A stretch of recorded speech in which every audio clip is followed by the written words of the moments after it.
प्रिय विद्यार्थियों, Hindi with Holi spirit में एक बार फिर से आपका स्वागत है। और आज हम जिस विषय पर चर्चा करने जा रहे हैं वह है पद परिचय।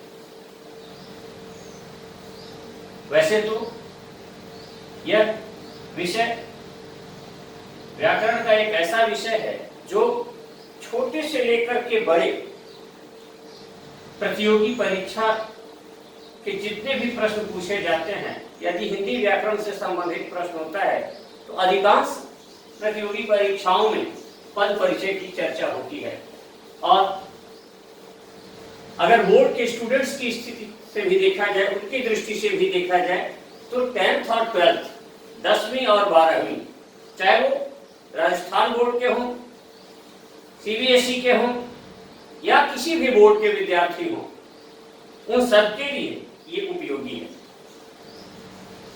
पद परिचय, इसमें दो शब्द आए हैं, पद और परिचय। तो सबसे पहले हम जाने कि पद क्या है। तो इस पद की चर्चा मैंने की थी व्याकरण के अंतर्गत जब शब्द विचार पढ़ रहे थे, और मैंने बताया था कि शब्द का ही एक रूप है पद। तो सवाल उठता है कि शब्द और पद में फर्क क्या है। जब एक ही चीज है तो दोनों में फर्क क्या है। तो शब्द के बारे में मैंने आपको बताया था कि वर्णों का सार्थक समूह शब्द है। जैसे क म ल, अब क म ल ये तीन वर्ण हैं, लेकिन इनको इस क्रम में रखा गया है। अगर हम कर दें क ल म तो कलम हो जाएगा। अगर हम कर दें म क ल तो फिर शब्द नहीं बनेगा, क्योंकि वो निरर्थक हो जाएगा। मकल, मकल कोई शब्द नहीं है। तो शब्दों का सार्थक समूह जो है, वर्णों का सार्थक समूह जो है वो क्या है? शब्द है। लेकिन शब्द अपने आप में एक स्वतंत्र इकाई है। अर्थ की दृष्टि से भाषा की सबसे छोटी इकाई क्या है? शब्द है। मैंने आपको पहले भी बताया था व्याकरण प्रकरण में। अब शब्द क्या है? अपने आप में स्वतंत्र इकाई है। जैसे राम, घर, जाना, खाना, सीता, रोटी, खाना, पीना, जल,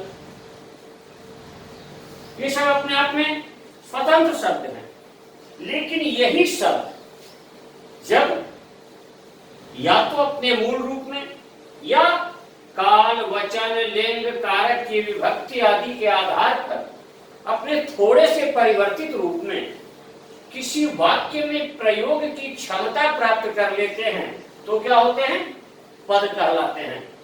कुल मिलाकर शब्द क्या है? एक स्वतंत्र इकाई है, जबकि पद वाक्य का एक अंग है। कोई शब्द जब वाक्य में प्रयोग की क्षमता प्राप्त कर लेता है तो पद कहला जाता है। दूसरे शब्दों में वाक्यों में प्रयोग की एक सार्थक इकाई पद है, या वाक्य में प्रयुक्त होने वाली एक सार्थक इकाई पद है। जैसे हम देख रहे हैं राम, घर, जाना, खाना, ये अलग अलग शब्द हैं, लेकिन अगर इसी को पिरो करके, जैसे मोती अलग अलग है तो मोती है, और जब मिला दिए तो माला हो गई, है ना। मोती अलग अलग है तो मोती है, मिला दिए तो माला हो गई। और माला होने की स्थिति में मोती क्या है? उसी माला का एक मनका है। तो पद क्या है? वाक्य रूपी माला का एक मनका है। तो हम जैसे देखते हैं ये चार शब्द हैं, राम घर जाना खाना। अब इसको हम यूं कर दे, राम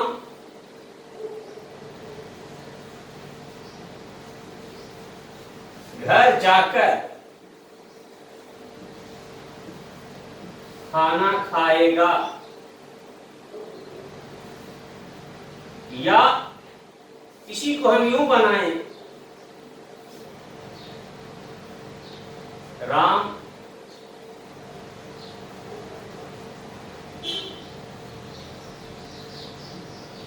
खाने के लिए घर जाता है।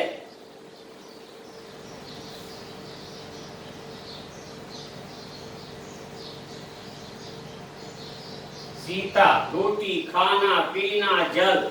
अब इसको हम यूं बना दें, सीता रोटी खाकर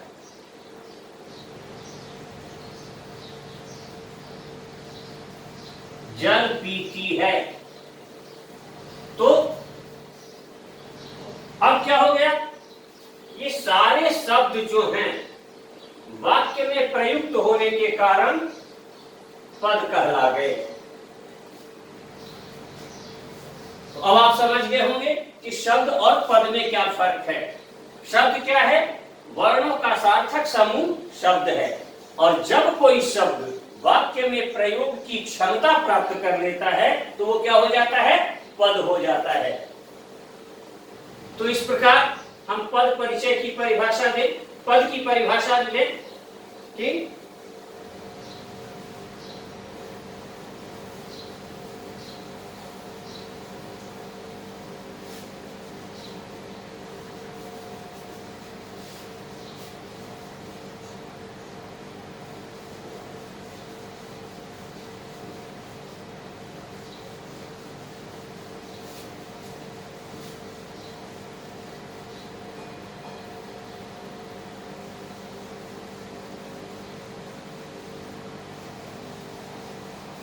वर्णों का वह सार्थक समूह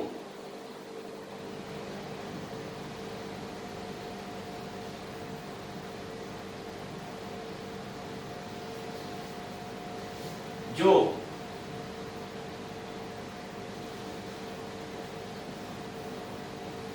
वाक्य में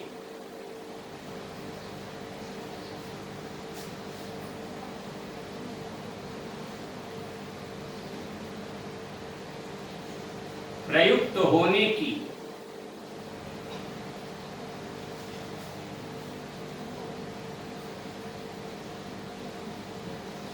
क्षमता ग्रहण कर लेता है,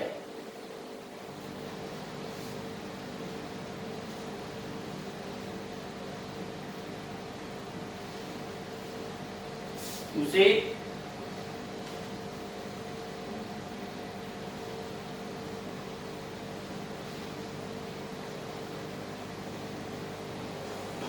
पद कहते हैं। वर्णों का वह सार्थक समूह, तो वर्णों का सार्थक समूह क्या हो गया, शब्द जो वाक्य में प्रयुक्त होने की क्षमता ग्रहण कर लेता है। यूं नहीं, पद कब होगा, जब कोई शब्द वाक्य में प्रयोग होने लायक हो जाएगा तो उसको हम क्या कहेंगे, पद कहेंगे। या एक परिभाषा तो इसकी ये हो गई, एक और परिभाषा हम ले सकते हैं,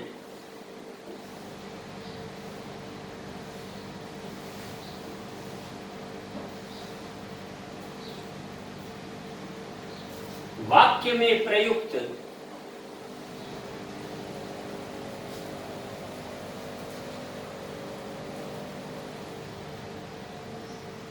प्रत्येक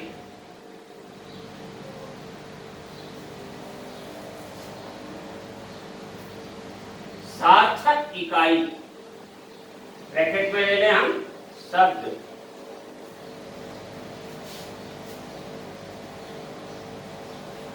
की सार्थक इकाई क्या हो गई, शब्द हो गई, पद कहलाता है। सार्थक इकाई को पद कहते हैं।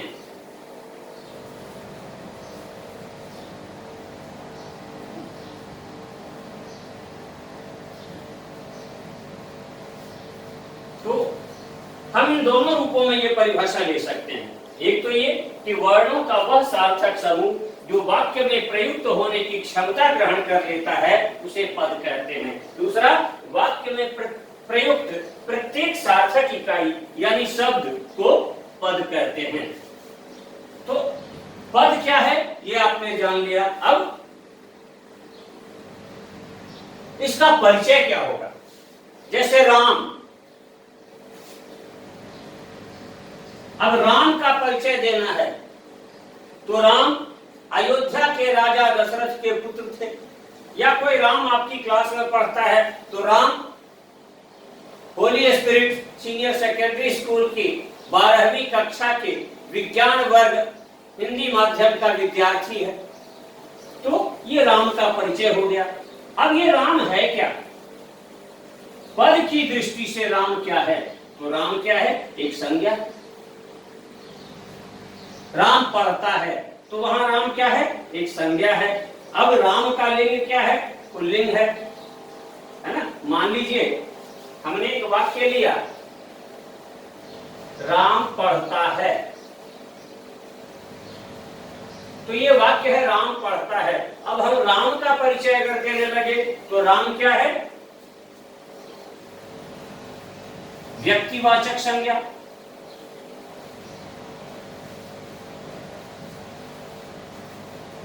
पुल्लिंग,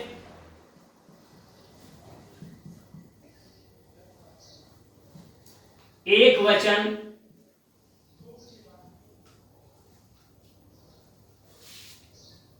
और पढ़ना क्रिया का कर्ता या वाक्य का कर्ता। दोनों में से कुछ भी आप लिख सकते हैं।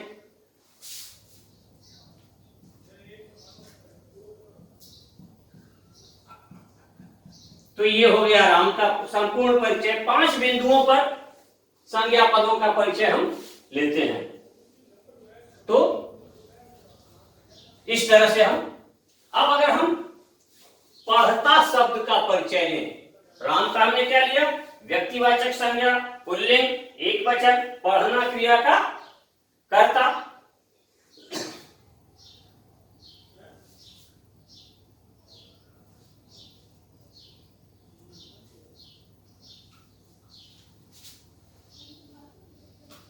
अब इसी राम को, अब इस पढ़ना क्रिया का अगर हम लेते हैं तो पढ़ता है तो ये क्या है? क्रिया। कौन सी क्रिया है? तो सकर्मक क्रिया।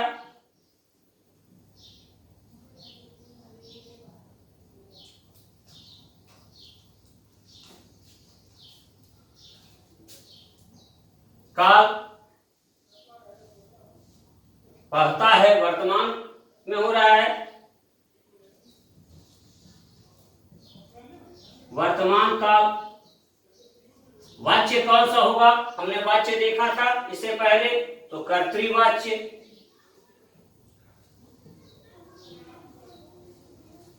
और वाक्य में अब किस प्रकार का वाक्य है ये?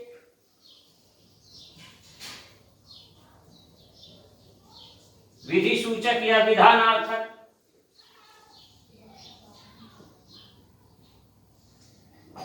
इससे ही काम चल जाएगा। क्रिया, सकर्मक क्रिया, वर्तमान काल, कर्तृवाच्य, और इसका कर्ता। कौन पढ़ने का काम करता है? तो इसका कर्ता राम है।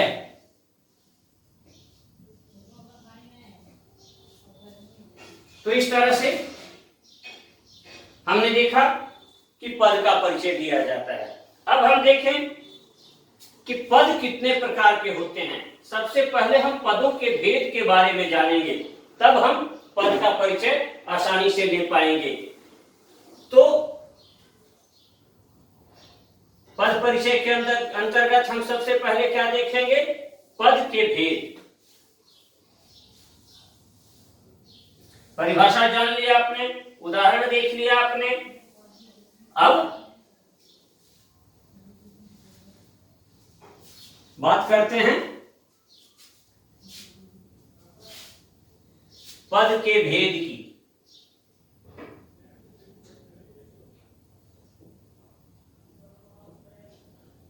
मैंने बताया था आपको कि प्रयोग की दृष्टि से शब्द या पद दो प्रकार के होते हैं, मुख्य रूप से दो प्रकार के होते हैं। एक विकारी यानी विकारी पद, और दूसरा अविकारी पद। तो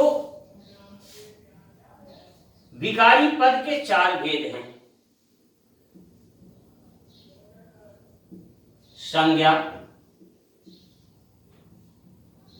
सर्वनाम, संज्ञा,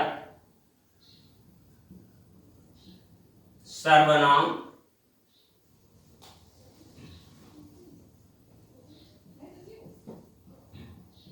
विशेषण, और चौथा क्रिया। ये चार रूप हैं या चार भेद हैं किसके? विकारी पद के। अब अविकारी पदों की बात करें। इन अविकारी पदों को मैंने उस क्रम में बताया था आपको कि को अव्यय भी कहते हैं। तो ये भी चार प्रकार के होते हैं।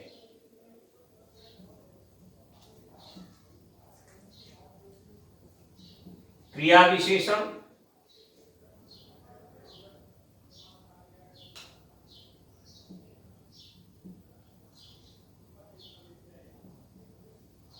संबंध बोधक,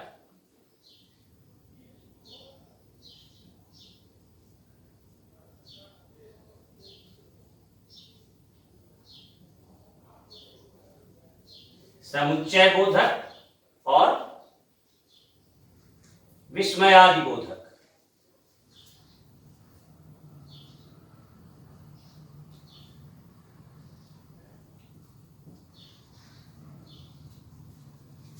तो चार प्रकार के विकारी पद और चार प्रकार के अविकारी पद, संज्ञा, सर्वनाम, विशेषण और क्रिया, ये चार विकारी पद हैं। जबकि क्रिया विशेषण, संबंध बोधक, समुच्चय बोधक और विस्मयादि बोधक, ये चार अविकारी पद हैं। तो फिर अब हम ये देखें सबसे पहले कि विकारी पद और अविकारी पद क्या बला है। तो सबसे पहले हम जाने विकारी पद। विकारी पद की परिभाषा देखते हैं कि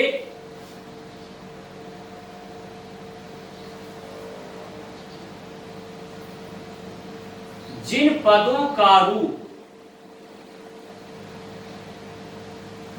काल, वचन,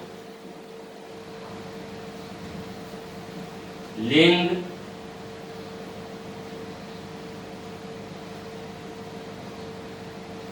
कारक की विभक्ति,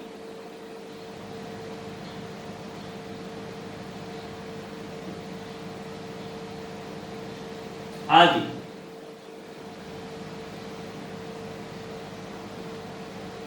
के आधार पर परिवर्तनीय हो।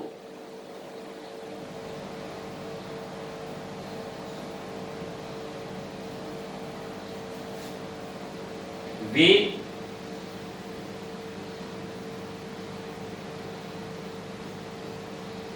विकारी पद कहलाते हैं। तो यहां हमने देखा कि जिन पदों का यानी शब्दों का रूप काल, वचन, लिंग, कारक की विभक्ति आदि के आधार पर परिवर्तनीय हो, जैसे जाना क्रिया है, अब काल के आधार पर जाता है, वचन के आधार पर यही जाता है क्या हो जाएगा? जाते हैं। तो ये जाना क्रिया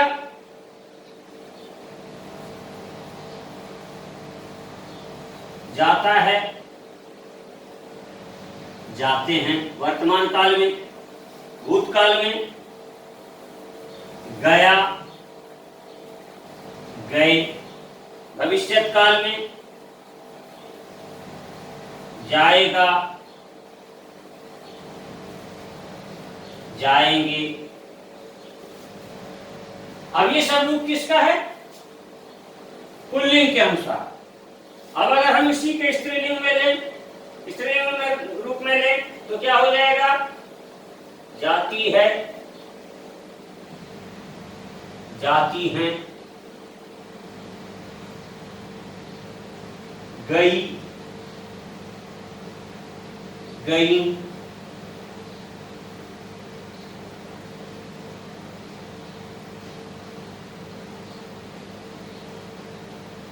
जाएगी,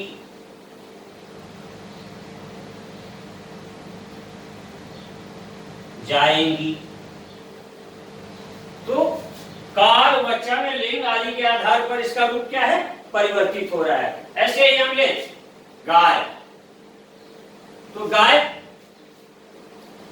का गाय या गायों रूप भी हो जाएगा।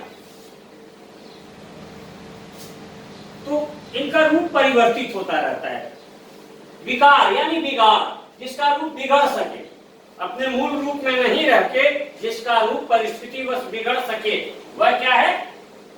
विकारी पद है। अब दूसरी बात हम किसकी करें? अविकारी पद की।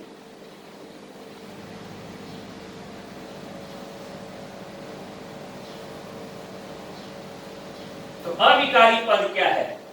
निश्चय है इसी का विलोम हो जाएगा अविकारी। विपरीतार्थक शब्द हो गया अविकारी, विकारी का विपरीतार्थक हो गया अविकारी। तो विकारी में हमने क्या देखा कि जिसका रूप काल, वचन, लिंग, कारक की विभक्ति आदि के आधार पर परिवर्तित होते रहे, वो क्या है? विकारी पद है। तो अविकारी पद क्या हो जाएगा?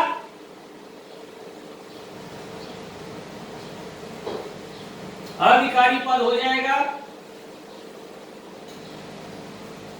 जिन पदों का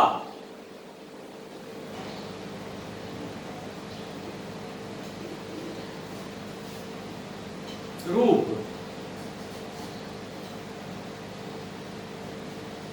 काल, वचन,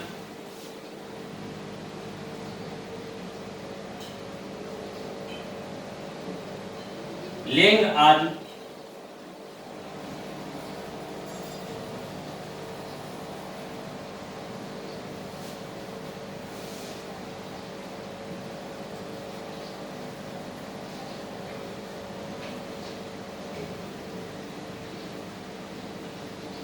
किसी भी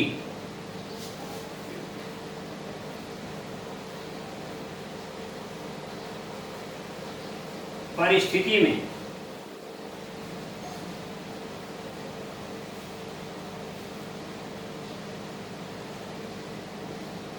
परिवर्तित न हो,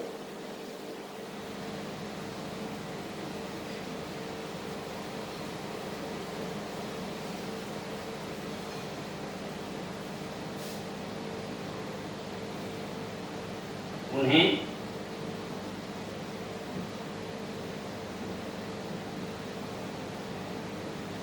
अविकारी पद कहते हैं। यानी जो काल, वचन, लिंग, कारक की विभक्ति इन सारी परिस्थितियों में अपरिवर्तनीय हो, तो ऐसे पदों को हम अविकारी पद कहते हैं। तो आपने दोनों के जैसे अगर, यदि, अतः,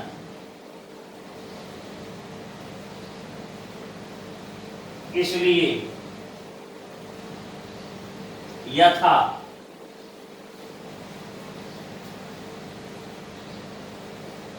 तथा, आगे, पीछे, ऊपर, नीचे,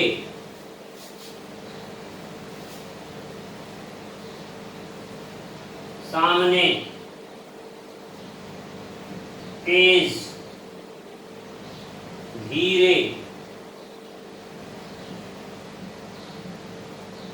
अचानक, अद्भुत, वाह, आ, ये सारे पद जो हैं, चाहे स्त्रीलिंग के साथ प्रयुक्त हो, चाहे पुल्लिंग के साथ, चाहे भूतकाल में या वर्तमान काल में, चाहे एक वचन में चाहे बहुवचन में, इनके रूप पर कोई असर नहीं होगा।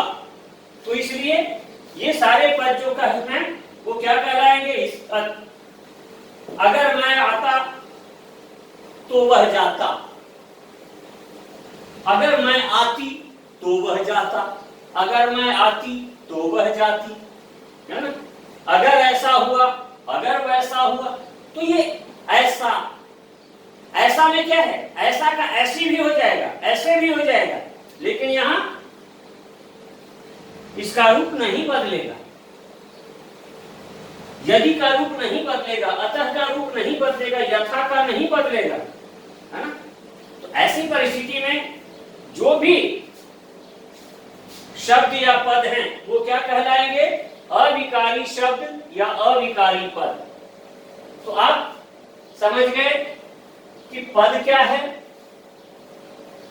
और पदों के परिचय का अर्थ क्या है, पद के कितने भेद होते हैं, विकारी और अविकारी, दोनों की आपने अलग अलग परिभाषा देख ली, उनके उदाहरण देख लिए और आपने देख लिया दोनों पदों के रूप क्या क्या होते हैं। तो हमने देखा कि अविकारी पद के भी 4 भेद हैं। विकारी पद के 4 भेद हैं, संज्ञा, सर्वनाम, विशेषण और क्रिया। दूसरी तरफ अविकारी के भी 4 भेद हैं, क्रिया, विशेषण, अविकारी यानी अव्यय, तो अव्यय के भी 4 भेद हैं, क्रिया, विशेषण, संबंध बोधक, समुच्चय बोधक, विस्मयादि बोधक। अविकारी को अव्यय कहने का कारण क्या है? कि जो कोई कभी भी जिसका व्यय ना हो, जिसे खर्च नहीं किया जा सके, यानी जिसके रूप को घटाया बढ़ाया नहीं जा सके, जिसके रूप में कोई परिवर्तन नहीं लाया जा सके, वह कहलाता है अविकारी पद। तो हमने देख लिया इन रूपों को। अब एक एक का सिलसिलेवार रूप से पहले हम परिचय प्राप्त करेंगे। तो सबसे पहले जब हमें पद का परिचय प्राप्त करना है तो सबसे पहले एक एक की परिभाषा जानेंगे, उनके भेदों के बारे में जानेंगे और उसके बाद उनसे संबंधित पदों की चर्चा करेंगे। तो आज हमारे सामने सबसे पहले है विकारी पद का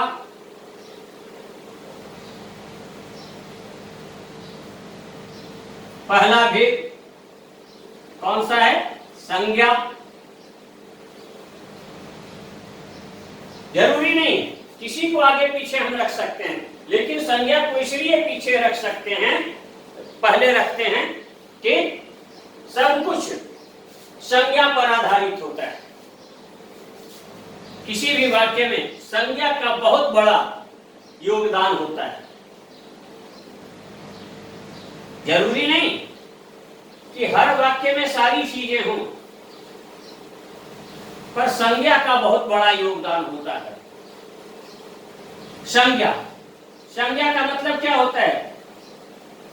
संज्ञा अर्थात नाम। जैसे कहते हैं ना,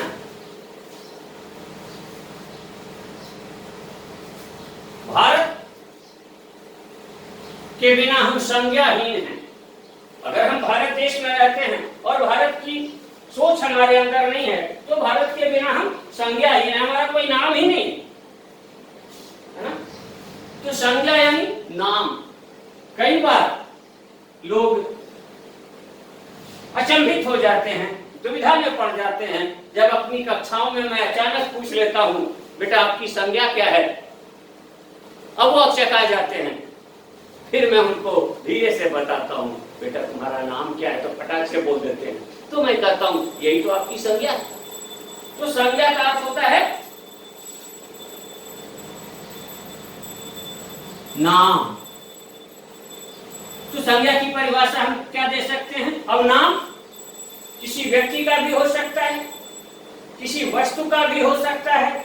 जैसे यह एक मार्कर है, तो इसका हमने एक नाम दिया है मार्कर।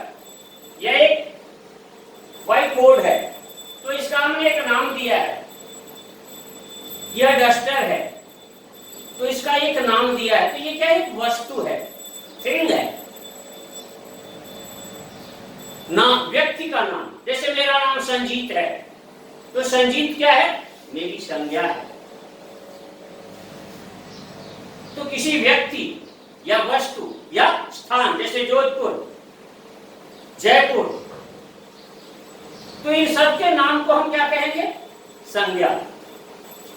तो इसकी छोटी सी परिभाषा, जितनी भी चीजें हैं, जितने भी तत्व बने हैं, उन सब की एक संज्ञा है। तो इसकी परिभाषा हम इस तरह से दे सकते हैं, किसी व्यक्ति,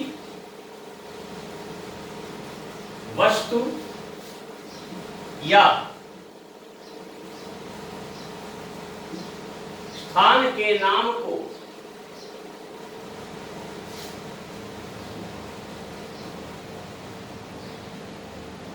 संज्ञा कहते हैं। किसी व्यक्ति, वस्तु या स्थान के नाम को संज्ञा कहते हैं। अब बात आती है, जैसे संज्ञा में क्या आ जाएगा? जैसे राम, घर,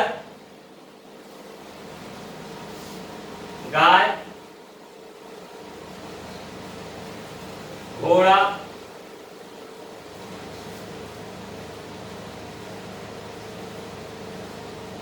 पुस्तक, दूध, दही,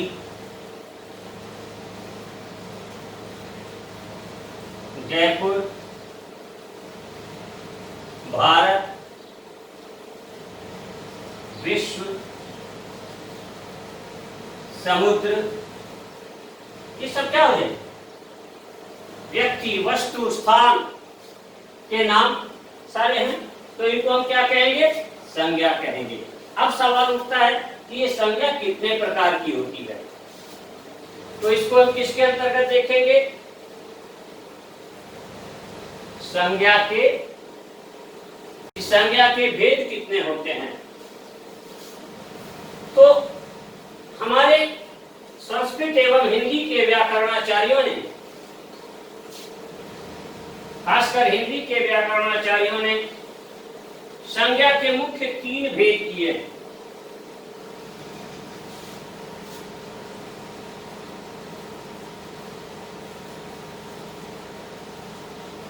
पहला, जातिवाचक संज्ञा। दूसरा,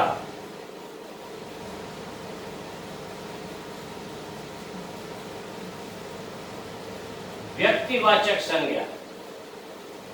और तीसरा,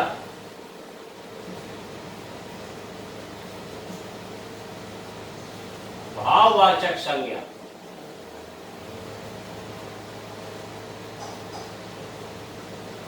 ये प्रमुख 3 भेद हैं संज्ञा के। लेकिन वर्तमान में हमारी भारतीय संस्कृति अंग्रेजी संस्कृति से बहुत कुछ प्रभावित हुई है, तो उसका प्रभाव हमारे साहित्य पर भी पड़ा है। जैसे आपने देखा था अलंकारों के प्रकरण में कि एक अलंकार आया था, मानवीकरण अलंकार।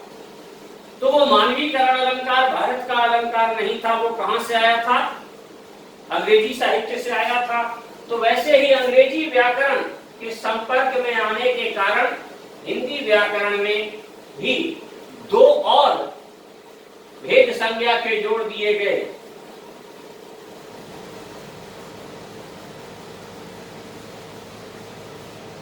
समूहवाचक संज्ञा और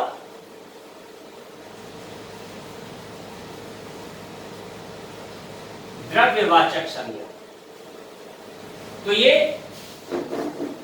5 भेद हो गए। जबकि मूल में कितने भेद हैं? एक जातिवाचक, दूसरा व्यक्तिवाचक और तीसरा भाववाचक। तो एक एक करके हम सबका परिचय प्राप्त करें। तो पहला क्या है?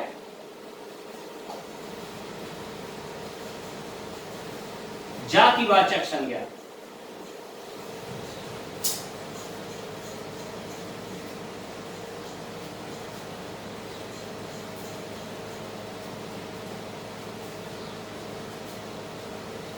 जिस संज्ञा पद से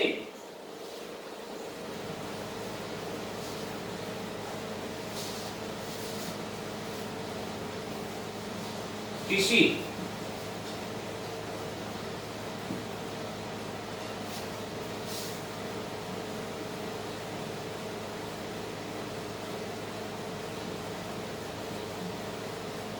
संपूर्ण जाति का बोध हो,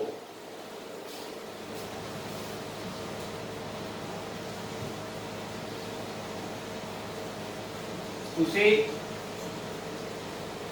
क्या कहेंगे? जातिवाचक संज्ञा कहते हैं।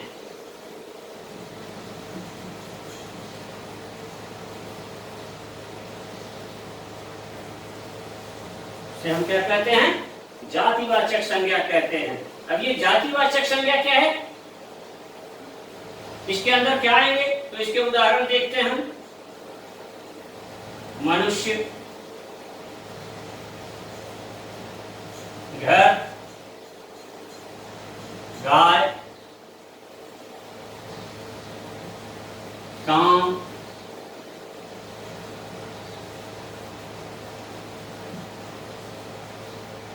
नगर,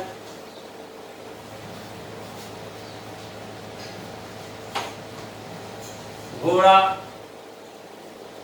कुत्ता आदि जो भी हैं, पुस्तक,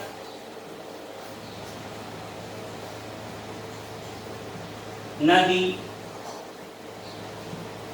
पर्वत, ये सब जातिवाचक संज्ञा के अंतर्गत आ जाएंगे, है ना? क्योंकि मनुष्य, अब मनुष्य में जितने मनुष्य हैं पूरी दुनिया में, जो 7 अरब से ऊपर लोग हैं, वो सब इस मनुष्य के अंतर्गत आ जाएंगे। घर, अरबों मकान है इस पूरी दुनिया में, वो सारे घर में आ जाएंगे। गाय, करोड़ों गायें होंगी, वो सब इसमें आ जाएंगी। ऐसे ही गांव, नगर, घोड़ा, कुत्ता, जितने प्रकार के घोड़े, जितने प्रकार के कुत्ते, जितनी पुस्तकें, जितनी नदियां, जितने पहाड़, ये सब, इनको चिन्हित करके नहीं बताया जा रहा है। खास, किसी खास नदी, किसी खास गाय, किसी खास मनुष्य, किसी खास घर, इनके बारे में नहीं इंगित किया जा रहा है। इसलिए ये क्या हो जाएंगे? जातिवाचक संज्ञा। अब हम बात करते हैं संज्ञा के दूसरे भेद की। दूसरा भेद है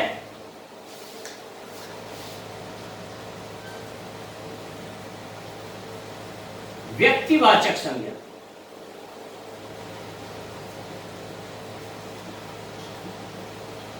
तो इसकी परिभाषा हम लेंगे, जिस संज्ञा पद से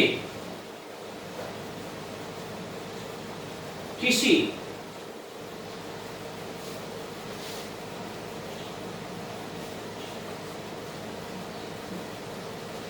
खास व्यक्ति, वस्तु या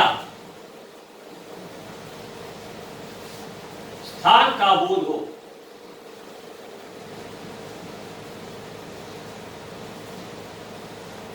उसे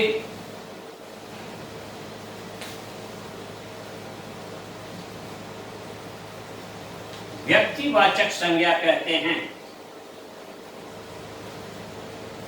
उसे क्या कहते हैं? व्यक्तिवाचक संज्ञा कहते हैं। किसी खास व्यक्ति, जैसे मनुष्य, अब इस मनुष्य की बात हम करें तो राम, सीता,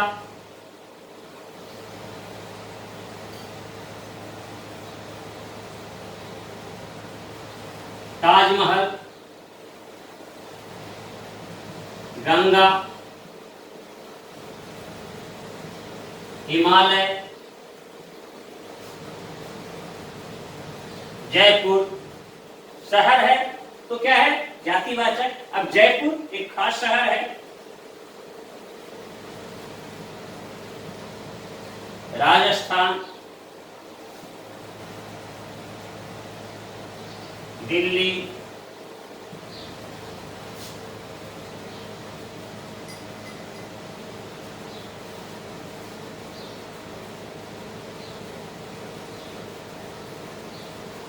रामायण, गीता। तो ये सारे किसी खास को इंगित कर रहे हैं, किसी खास के बारे में बता रहे हैं। तो ये क्या हो जाएंगे? व्यक्तिवाचक संज्ञा हो जाएंगे, क्योंकि किसी खास व्यक्ति, वस्तु या स्थान के नाम का बोध करा रहे हैं ये। अब तीसरा भेद संज्ञा क्या क्या हो गया?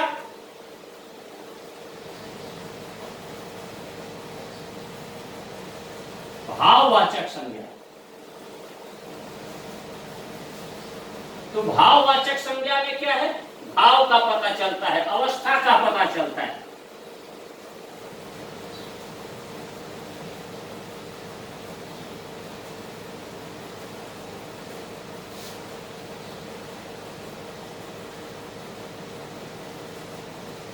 जिस संज्ञा पद से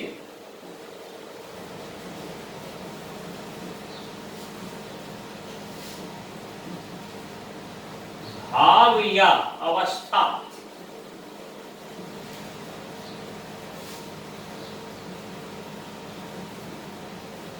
का बोध हो उसे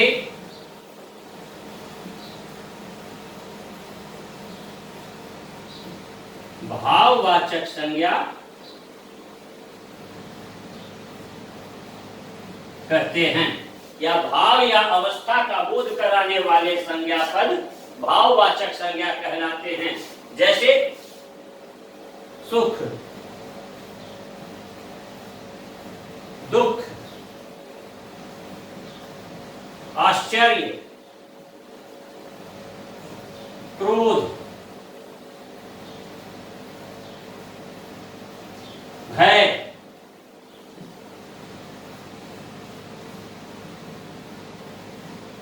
लज्जा, वीरता, ये सब क्या है? भाव है।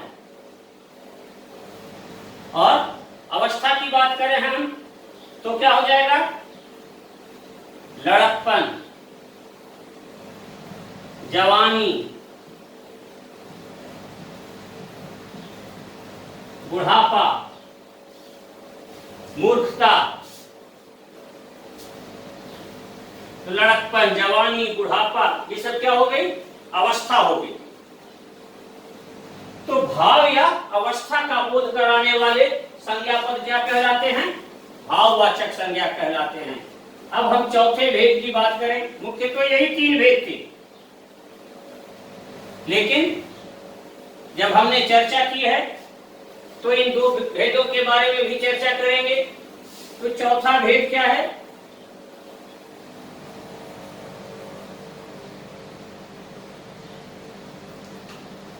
समूहवाचक संज्ञा।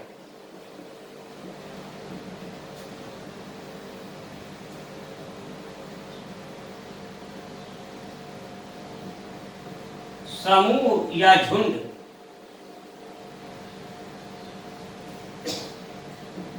का बोध कराने वाले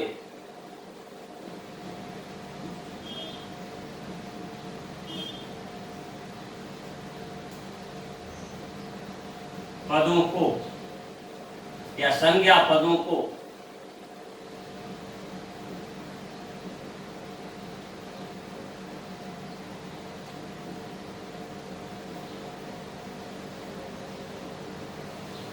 समूहवाचक संज्ञा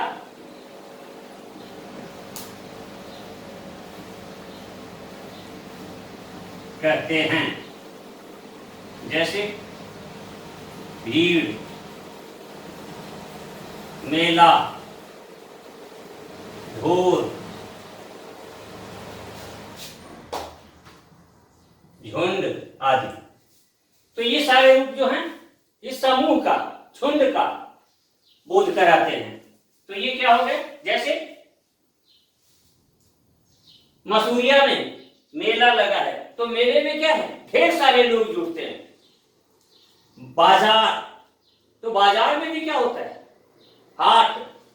तो ये सब क्या है, भले ही वो एक स्थान है लेकिन वहां पर भीड़ जमा होती है। हालांकि कोई आवश्यकता नहीं चीन की, फिर भी जब कई जगह इनकी चर्चा की जा रही है, कई पुस्तकों में इनकी चर्चा की जा रही है, तो इसलिए हम यहां कर लेते हैं। वरना बाजार, भीड़, ये सब क्या है, इन्हीं में समाहित है, जातिवाचक संज्ञा में ही समाहित है।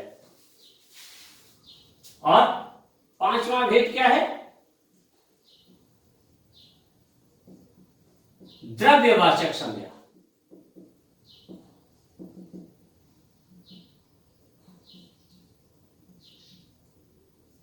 जिन वस्तुओं को, संज्ञा में हमने क्या बताया था कि व्यक्ति वस्तु या स्थान के नाम को संज्ञा कहते हैं। तो वस्तु किस में आ गई, संज्ञा में। तो जिन वस्तुओं को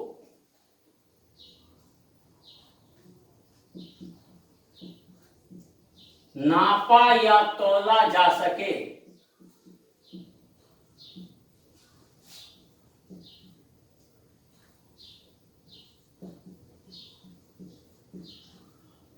वे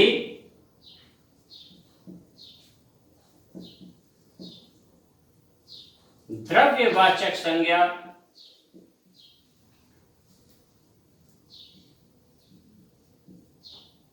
कहलाते हैं। जैसे आटा, दाल, तेल, इन सबको तौला जा सकता है। तेल है उसको तौला भी जाता है, नापा भी जाता है। दूध, घी, मक्खन, जमीन, कपड़ा, तो ये सब जो है वो किस में आएंगे, द्रव्यवाचक संज्ञा में। तो हमने देख लिया कि पद क्या है, पदों के भेद कितने प्रकार के होते हैं। तो पद दो प्रकार के होते हैं, विकारी और अविकारी। फिर दोनों प्रकार के भेदों के चार चार भेद हैं, विकारी के चार, अविकारी के चार। विकारी पद के अंतर्गत हमने जाना जातिवाचक संज्ञा को। एक एक करके हम सबका परिचय प्राप्त करेंगे और फिर विकारी पद के अंतर्गत हमने संज्ञा को जान लिया, संज्ञा के सारे भेद जान लिए, उन भेदों के उदाहरण जान लिए। इसके बाद हम देखेंगे कि संज्ञा पद का परिचय कैसे दिया जा सकता है।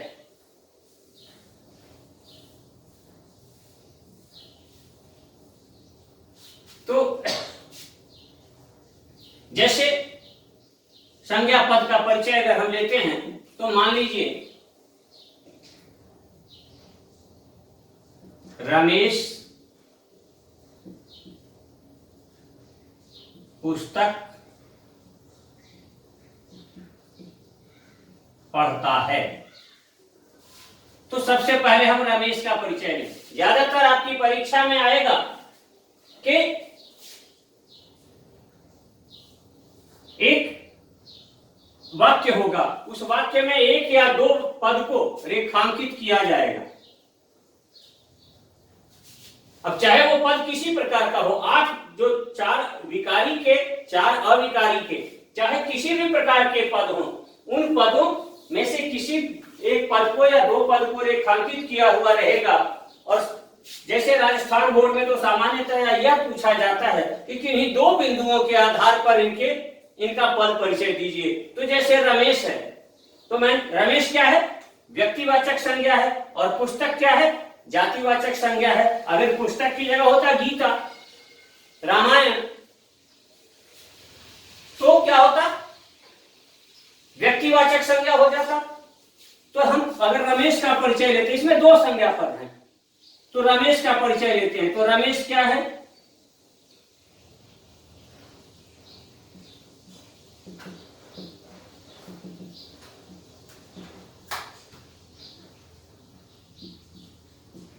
व्यक्तिवाचक संज्ञा,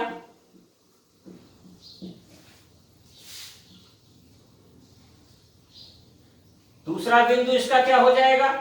पुल्लिंग, तीसरा बिंदु एक वचन, कारक कौन सा हो जाएगा? तो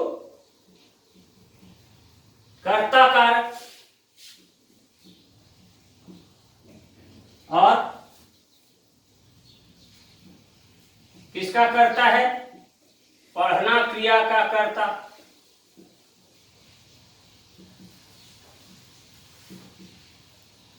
तो इन 5 पदों पर हमने 5 बिंदुओं पर हमने इसका परिचय देखा। आप को अगर 2 बिंदुओं पर ही पूछा जाए तो सबसे पहला बिंदु क्या बनता है? व्यक्तिवाचक संज्ञा, दूसरा पुल्लिंग। जो उस समय 2 याद रह जाए, पहला बिंदु जरूर ध्यान रहे, बाद वाला कोई भी एक याद रह जाए परीक्षा के समय, उससे आप काम चला सकते हैं। वैसे कुल मिला के इन 5 बिंदुओं पर संज्ञा पद का परिचय दिया जाता है। दूसरा संज्ञा पद इसमें क्या है? पुस्तक। तो पुस्तक क्या है? जातिवाचक संज्ञा।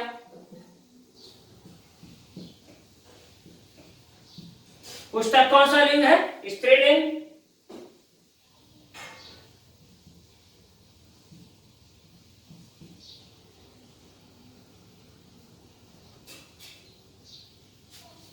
एक वचन, और वाक्य में क्या है? कर्म कारक है।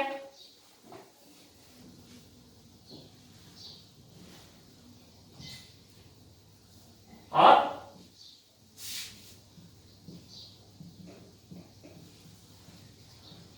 पढ़ना क्रिया का कर्म। तो इस तरह से हम अगर 2 बिंदुओं पर लें तो जातिवाचक संज्ञा स्त्रीलिंग या जातिवाचक संज्ञा एक वचन, इस तरह से काम कर सकते हैं। कुल मिलाकर हमने आज देखा कि संज्ञा पद का परिचय भी कैसे दिया जा सकता है, ये हमने देख लिया। इसके बाद एक एक करके अगले कालांश में हम देखेंगे कि कैसे अलग अलग प्रकार के रूपों का पद परिचय दिया जाता है। सब में एक समान नहीं रहेगा, यही 5 रूप नहीं रहेंगे, अलग अलग स्थितियां होंगी, उन सबकी चर्चा करेंगे। और जैसा कि इससे पहले के कालांश में आपने लाइव जुड़ करके सहयोग दिया था, मैं आपसे आशा करूंगा कि इस बार फिर मैं लाइव के अंतर्गत आपकी समस्याओं का समाधान करूंगा। और आपकी कोई भी समस्या हो, यदि आप लाइव नहीं भी देख पाते हैं तो उस परिस्थिति में भी आप अपने कमेंट्स दे करके, अपनी समस्या रख करके किसी भी रूप में मुझसे संपर्क कर सकते हैं और आपकी समस्या का समाधान किया जा सकता है। तो मैं यही चाहूंगा कि आप अधिक से अधिक संख्या में उपस्थित होकर इसका लाभ उठाएं और अच्छा कर सकें। तो आज के लिए इतना ही, धन्यवाद।